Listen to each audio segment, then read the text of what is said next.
sure you've heard or perhaps even use the phrase, the word Namaste. But why do we say it? And what does it mean? Namaste, the Sanskrit word, means the divinity in me recognizes the divinity in you.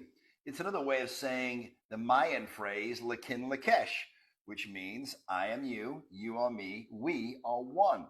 So these are just a couple of examples of literally hundreds of phrases and words that have been used throughout history, throughout ancient traditions, as a ritual used at a greeting and a farewell.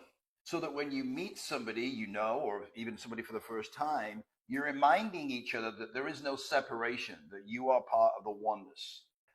That enhances the communication, the interaction while you're having it, and it's a great reminder to leave on. These words, these phrases are powerful, as are rituals, and to a large extent, we've got away from using these phrases, reminding ourselves that we're interconnected, that we are one. These are rituals that reconnect us with each other and our heart and intuition.